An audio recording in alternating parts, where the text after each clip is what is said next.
வணக்கம். பரிபூர்ண சரணாகதின்னு சொல்லுவாங்களே, அது என்னன்றதை பற்றி பார்க்கலாங்க. ஒரு முறை அஷ்டவக்ரர் முனிவர் ஜனகர் சபைக்கு வந்தாருங்க. ஜனகர் வர சொல்லி ஓலை அமைச்சிருந்தார். அதனால் அப்போ வந்தாருங்க. அங்கே இருக்கிற சபையில் இருந்தவங்களாம் அவரை பார்த்து சிரித்தாங்க. ஏன்னா அஷ்டவக்ரர்னா அஷ்டன்னா 8, உடம்புல 8 கோணல் இருந்தது. அவர் என்ன சொல்லிட்டார், அஷ்டவக்ரர், இங்கு மக்கள் இருப்பார்கள் என்று நினைத்தேன், ஆனால் மாக்கள் இருக்கிறார்கள் அப்படின்னு சொல்லிட்டு அவருடைய ஆசிரமத்துக்கு திரும்பிட்டாருங்க. என்ன பண்ணார், ஜனகர் பொறுத்தருள்கன்னாரு. என்ன பண்ணிட்டாரு, சன்னியாசிகள்லாம் கோபம் அதிகமாக வருமே. என்ன பண்ணார், அங்கேருந்து ஆசிரமத்துக்கு போயிட்டாருங்க. மன்னர் என்ன பண்ணார், வண்டி எடுத்துன்னு அங்கே போனாருங்க. அவருடைய குதிரையை எடுத்துன்னு அங்கே போனார். எனக்கு கொஞ்சம் சந்தேகம் இருக்குதுன்னும் போது, கேளுப்பா சந்தேகத்தை சொல்கிறேன், நீயே மன்னனே தேடி வந்திருக்கியான்னாரு. ஆமாங்க, என் சந்தேகத்தை நீங்கள் சரி.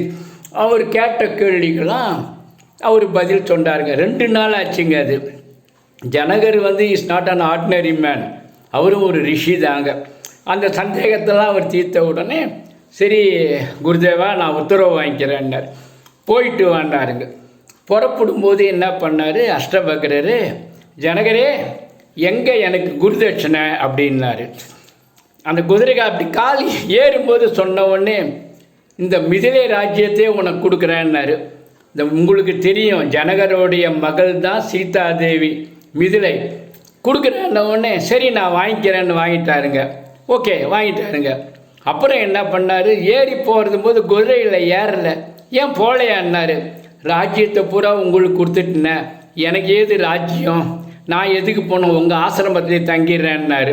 அஷ்டவக்ரர் சிரிச்சிங்கன்னே, நான் உனக்கு திருப்பி கொடுத்துட்டேன், நீ எடுத்துன்னு போய் ஆட்சி செய்ய அப்படின்னாரு.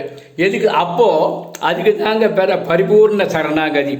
இதே மாதிரி பாரதத்துலேயும் துர்ச்சாதனம் துயில் உரையும் போது என்ன சொன்னாங்க, பாஞ்சாலி ஹிருதயவாசான்னு கையை தூக்கினாங்க, எல்லாத்தையும் விட்டுட்டு. அதுதாங்க பரிபூர்ண சரணாகதி. நன்றி, வணக்கம். உங்களை அடுத்த வீடியோவில் பார்க்குறேன்.